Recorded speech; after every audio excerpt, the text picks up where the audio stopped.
मैं पुलिस से कहना चाहता हूं, प्रशासन से कहना चाहता हूं, कोई इंटेलिजेंस का आदमी ध्यान से सुने कि चुनीराम मैया के परिवार के पास अवैध हथियार है, तुरंत प्रभाव से बरामद करें कि वो क्या क्या हथियार उनके पास है।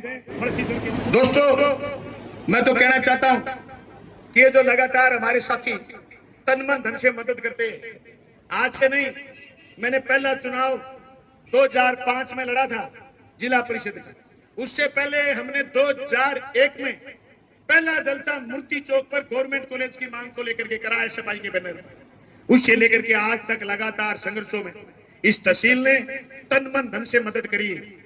जब हमें मौका मिला काम करने का, हमने इस तहसील को कॉलेज, स्कूल, उप जिला अस्पताल, सड़कें, उप स्वास्थ्य केंद्र, पशु केंद्र, कृषि पर्यवेक्षक का कार्यालय, पता नहीं कितनी कितनी सौगातें, 2400 करोड़ फसल बीमा क्लेम, लख गया लोग डूंगर पर ले गए, शेरडे ले गए और जगो गोटड़े तक।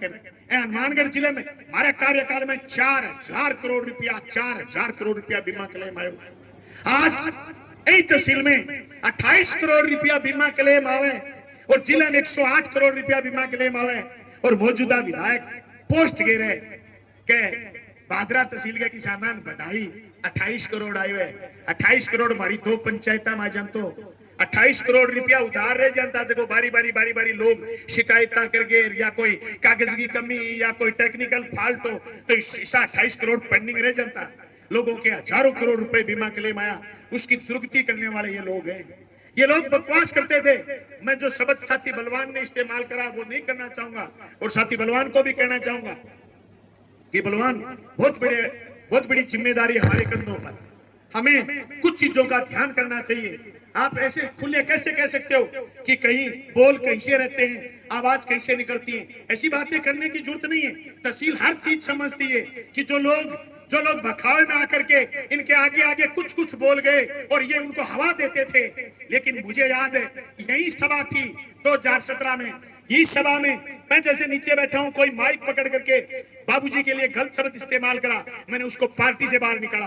मैंने कहा नहीं, ऐसी लड़ाई नहीं है हमारी, हम गलत शब्द इस्तेमाल नहीं करेंगे। लेकिन मैं उन लोगों से कहना चाहता हूं कि जो तुम इस आदमी के हाथ में आकर के और हमारे लिए, किसानों की लड़ाई लड़ने वाले लोगों के लिए, कानून व्यवस्था के लिए, संजीदा लोगों के लिए बकवास करते थे, आज वो औंधे मुंह गिरे क्योंकि इनकी राजनीति दलाली की है। हमारी राजनीति जनता को मजबूत नेतृत्व देने की और इस तहसील के सामूहिक विकास की राजनीति थी। अरे जो खाड़े नालों के लिए हम पैसे लेके आए, अभी तक इनसे वो पूरे नहीं बने।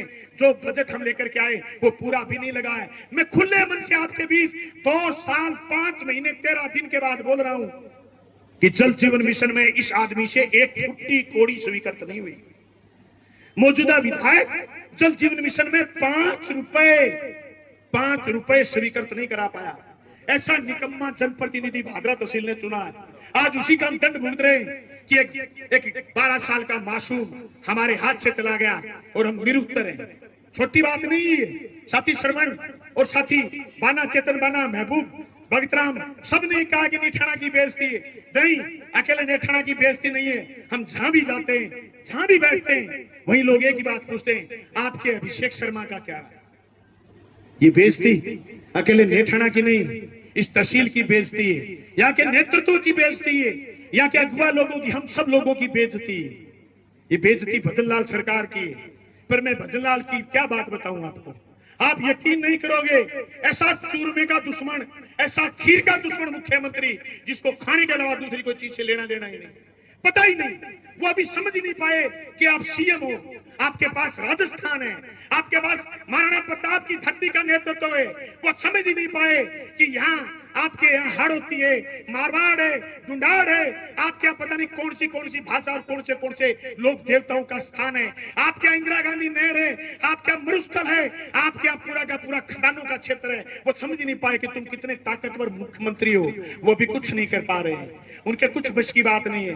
अफसरों की तानाशाही है, अफसरों की गुंडागर्दी है, और अफसर भी कितने, सब अफसरों की नहीं, कुछ अफसरों की, जिनके पास तेल के बड़े बड़े तरीकन है। मोदी के कहने के बावजूद बेईमानों ने तेल के टैंकर खड़े रख कर रखे, वो उसके लगा रहा है, वो उसके लगा रहा है, इधर से तेल उठाया उसके लगा दिया, उधर से तेल उठाया उसके लगा दिया। वो 5-7 लोग मजे कर रहे हैं, उनका नेतृत्व चल रहा है। डिग्गी का किसान दर दर की ठोकर खा रहा है, मनरेगा का किसान दर दर की ठोकर खा रहा है। अरे डुंगराना में बैठा किसान कह रहा है कि हमने चने तुड़ा दिए, हमारा नाम रजिस्ट्रेशन होने के बाद अभी हमें रजिस्टर्ड पैसे के लिए नहीं करा है। अगर हम नहीं जाते मंडी में तो गेहूं के ये थोड़े बहुत बैग जो उठे ये उठते ही नहीं। इनके बस की बात ही नहीं है। कौन सी राजनीति कर रहे हैं, कैसी राजनीति कर रहे हैं, हैरान हम तो दे करके। ये तो 3 बार एमएलए बन चुके हैं भाई। हम तो एक बार एमएलए बने थे, 1.5 साल कोरोना में निकल गया, 3.5 साल काम करने का मौका मिला। लोग बोलते मुंह से, उससे पहले घोषणा कर देते थे। अरे 14 बिरानी गांव के लिए जरूर हमारी लड़ाई थी, हमारा आंदोलन था। डुंगराना उप तहसील के लिए किसी ने मांग नहीं करी, उप जिला अस्पताल के लिए किसी ने मांग नहीं करी। कोई पत्रकार ये कह दे कि मैंने लेख लिखा था, कोई बुद्धिजीवी ये कह दे मैंने मांग करी थी, कोई शहर का आदमी कह दे कि उप जिला अस्पताल के लिए हमारा कोई दृष्टिकोण था। लेकिन मेरा विजन था, मेरा विजन था, हमारा मानना था उप जिला अस्पताल बनेगा तो हमारे चिकित्सा सुविधा सुधरेगी। बेईमान वहां जंगल में लेके गया है, उस हॉस्पिटल की बेइज्जती कर दी। आज इस उप जिला अस्पताल में 2 ढंग के डॉक्टर थे, एक को निकाल दिया, एक स्टे ले आया, अभी ओपीडी खत्म हो गई। मैं कहां का रोंग इनकी, 1 महीने से 1.5 महीने से नगर पालिका में ईओ का पद खाली पड़ा है। तहसीलदार के पास ईओ का चार्ज है, तहसीलदार जानता ही नहीं ईओ क्या चीज होती है। तहसीलदार के तो खुद के बस की बात नहीं है। एक बीएसटी का रास्ता 2001 में बाबूजी के कार्यकाल में मंजूर हुआ हुआ रास्ता बंद पड़ा है। गुजासर के किसान तर तर की ठोकर खा रहे हैं, रास्ता बंद पड़ा है। बाबूजी अधिकारियों को फोन करके कहता है कि बलवान पुनिया अपने राज में यूं करता था। अरे तो बलवान पुनिया रास्ते लोगों के खोलता था। मैंने बोझला के चारों तरफ बाईपास बनाया है, मैंने उज्जलवास के चारों तरफ बाईपास बनाया है। मैंने कितने गांव में लोगों से झोली फैला करके सड़कें मांगी, लोगों ने सड़कें दिए, लोगों के रास्ते हमने खोलने का काम करा है। तुम हमारे साथ क्या मुकाबला करोगे? मैं तो कह रहा हूं आप हमारे बाल का भी मुकाबला नहीं कर सकते काम के मसले में। अपने आप को तुम विकास पुरुष घोषित करते हो। आपने दो घोषित करवाए, 2 बाईपास घोषित करवाए, दोनों के टेंडर नहीं हुए, एक का टेंडर नहीं हुआ, दूसरा अभी तक शंका नहीं गया। तुम्हारे बस की बात नहीं है बाबूजी कि तुम हमारी तरह घोषणा करो, काम करवा दो।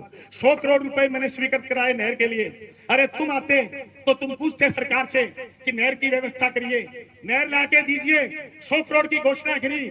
अरे आप सार्वजनिक रूप से मूर्ति चौक पर करिए, बहस रखिए, मैं आऊंगा, मैं बताऊंगा मैंने 100 करोड़ की घोषणा कैसे करवाई थी और कैसे शिलान्यास करा था। जो शिलान्यास हमने करा उनका लोकार्पण करते हुए तुम्हें बाकी का शर्म नहीं आता, तो 14 बिरानी गांव का तुम्हें शर्म कैसे आता है? बड़े बेशर्म लोग हो। मेरे बनाए हुए उप स्वास्थ्य केंद्र का शिलान्यास मैंने करा, तुम उसका लोकार्पण कर सकते हो। मेरे बनाए हुए उप जिला अस्पताल का तुम फिर शिलान्यास कर सकते हो। मेरी बनाई हुई मुंशी पीएचसी का तुम लोकार्पण कर सकते हो। तो फिर 14 बिरानी गांव के लिए तुम आगे क्यों नहीं बढ़ रहे? लेकिन अगर जनता ने हमें मौका दिया तो वो काम भी हम सिरे चढ़ाएंगे। हम जानते हैं कि कहां से नहर आएगी, कैसे पानी आएगा। हम खाड़े इसलिए बनाए थे कि 0.17 एमएफ पानी जो सिद्धमुख नहर अमर सिंह ब्रांच का पेंडिंग है वो पानी हम लेंगे। इसलिए हमने सारे खाड़े बनाने के लिए 182 करोड़ रुपए मंजूर कराए थे। शहर के लिए हमने 101 करोड़ रुपए मंजूर कराए। टेंडर होते होते इनके 74 करोड़ बचे। दोस्तों, ये लोग विकास के लोग नहीं, ये विनाश के लोग हैं। ये दलाली करते थे पहले ओंकार लाल के समय इन्होंने लड़ाइयां छिड़की थी अलायला में, कड़ाऊ में, पता नहीं किस किस गांव में। वो लड़ाइयां आज भी चल रही है। उसके बाद इनका दूसरा कार्यकाल आया जो इनकी पत्नी के नाम रहा, और ये तीसरा कार्यकाल गोजालट और 2 इसके छोरे और खुद इनके नाम है ये कार्यकाल। इनके कार्यकर्ता जब ये ऑफिस में नहीं होते तो पीछे से लड़ते हैं। कोई आदमी चलो जा, कोई झोड़ो लेके चलो जा कागज को, तो बेंगे जानते हैं 5-7 आदमी झूम जाए क्या काम आए, क्या काम आए, ताड़ू सो बता बेंगे झूम जा। सोचेंगे कोई मामलो पागोगे, फिर मैं जेब में डाल लें, फिर 88 जाके वो छोरो पावे त्यार को, वो छोरो बैठे पावे जब कह नहीं पकड़ा दे कागज मैं तो जावा, यहाँ कर करके दफ्तर खाली हो गयो। जगह लोग भद्दा बोले करता माइक में, वह लोग सोशल मीडिया पर लिखने लग गया कि ना बढ़िया बात को नहीं, मैं गलत था। कितना ही लोगों मैंने फोन करके कह दियो क्या कामरेड बलवान जी गलती होगी। मेरे को कोई बात को नहीं, सगा आओ देखांगा आगे गलतियां सुधारांगा साथियों। पर उससे पहले वो सब चुनाव में होते रहेंगे। उससे पहले हम चाहते हैं इस लड़ाई में आप जो लोग आए इतनी गर्मी में खुद का भाड़ा लगा करके इतने लोग आए। इस बात की गवाही है, अभिषेक शर्मा के पिताजी से कहना चाहते हैं, तेरा बेटा तो नहीं लाके दे सकते मेरे भाई, पर तेरे बेटे के लिए लड़ाई लड़ने की हमारी क्षमता है, हम लड़ेंगे। तेरा अकेले का बेटा नहीं अभिषेक शर्मा, हम सबका बेटा है। क्योंकि इस आंदोलन में कई मोड़ आए। जब आंदोलन चल रहा था, जब आंदोलन शुरू ही नहीं हुआ था, उससे पहले की परिस्थिति अलग थी।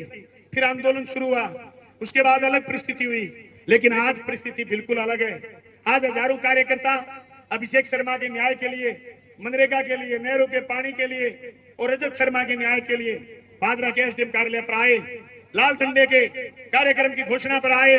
मैं समझता हूं कोई गाड़ी से अनाउंस नहीं करा गया, कोई गाड़ियां लगाई नहीं गई, सिर्फ और सिर्फ साथी रोहतास सोलंकी और साथी विनोद धुआं ये प्रचार करके आए।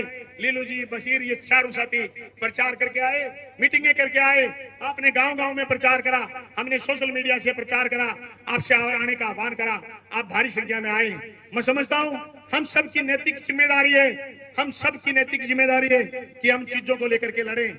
साथियों, अभी कुछ साथियों के समाचार आए मर्सीसर से, वो अभी भी क्षोभ जताए जिस परिवार ने साथी रजत के साथ मारपीट करी है। वो कह रहे हैं, मैं पुलिस से कहना चाहता हूं, प्रशासन से कहना चाहता हूं, कोई इंटेलिजेंस का आदमी है, ध्यान से सुने कि चुनीराम मैया के परिवार के पास अवैध हथियार है, तुरंत प्रभाव से बरामद करें कि वो क्या क्या हथियार उनके पास है। मर्सीसर के लोगों का मानना है, और जो मुकदमा आपने रजत शर्मा पर दर्ज करा है, उस मुकदमे में फौरन एफआईआर लगाई जाए, और जो मामले बनते सारे मामले एकदम जनता के सामने तुरंत प्रभाव से क्लियर करे जाएं। ये हमारे आंदोलन की मांग है। दोस्तों, मैं तमाम साथियों का शुक्रगुजार करना चाहता हूं कि आप लोग इस तहसील के इतने बड़े बदमाशी के माहौल में भी संजीदगी से लड़ना चाहते हैं, और यही लोकतंत्र की खूबसूरती है, यही लोकतंत्र की पहचान है कि लोग अपने हक और अधिकार के लिए खड़े और बोलें, लोग हक और अधिकार के लिए एकजुटता से पेश आए। बाहर संघ के लोग हमारे बीच आए, हमारे बीच बुजुर्ग आए, हमारे बीच जनप्रतिनिधि साथी आए, हमारे बीच दर्जनों पत्रकार साथी आए। यही लोकतंत्र की खूबसूरती है। हो सकता है कि आज हम थोड़े से वोट से पीछे रह गए, लेकिन हम हमारी जिम्मेदारी, जो 1 लाख मतदाताओं ने हमें अपना नेता मान करके जिम्मेदारी सौंपी थी, हम उस जिम्मेदारी से पीछे नहीं हट सकते। मैं नहीं जानता रजत शर्मा के परिवार ने वोट किसको दिए, मैं नहीं जानता कि अभिषेक शर्मा के परिवार ने वोट किसको दिए, लेकिन मैं जानता हूं मेरी हदें कि हम विपक्ष के लोग हैं, हमारी जिम्मेदारी है सरकार को यह कहने की कि गलत हो रहा है, इसको सही करो, अभिषेक शर्मा को न्याय दो, रजत शर्मा को न्याय दो। आज मनरेगा के मजदूर के पक्ष में बोलने की हमारी नैतिक जिम्मेदारी है। आज नगर पालिका में हो रहे भारी भ्रष्टाचार के खिलाफ बोलने की हमारी जिम्मेदारी है। मुझे याद 2 साल तक नगर पालिका में हम बेस्ट काम नहीं कर पाए थे कोरोना की वजह से। उसके बाद रेलवे स्टेशन से लेकर के अग्रसेन चौक तक एक भी गड्ढा हमने छोड़ा नहीं था, एकदम साफ सुथरा किया। उसी सड़क को इन बेईमानों ने जेसीबी से तोड़ा। आज से 9-10 महीने पहले जेसीबी से तोड़ा, उन गड्ढों को पाइप डालने के बाद वापिस भरा, 15 दिन उसमें माल नहीं बचा, 15 दिन। और जिस कलाना ये कनपरा सड़क की बात कर रहे थे, रसलाना कनपरा सड़क बने हुए 12 महीने नहीं हुए, सड़क तरेड़ देगी। साथियों, ये सारी जिम्मेदारी हम लोगों की, हम साथियों की, कि हम मजबूती से इन जिम्मेदारियों को निभाएं। मैं तमाम साथियों से कहना चाहता हूं कि अगला प्रोग्राम हम तहसील कमेटी की मीटिंग करके जल्द ही अगला प्रोग्राम डिक्लेयर करेंगे। उस प्रोग्राम में आज आए हो, उससे 5 गुना ज्यादा ताकत लेकर के आओ, तो सारे साथी हाथ खड़े करो। 5 गुना, एक आदमी 5 आदमियों को लेकर के आएगा, हम जल्द ही अगला कार्यक्रम घोषित करेंगे, अगला प्रोग्राम घोषित करेंगे। साथियों, सबसे बड़ी बात यह है कि आज होगी 15 मई, और 15 मई के बाद साथी जेपी ढक्का की राय आई है कि 20 दिन बाद का प्रोग्राम जारी करो। तो ना 30 मई नहीं, 5 जून।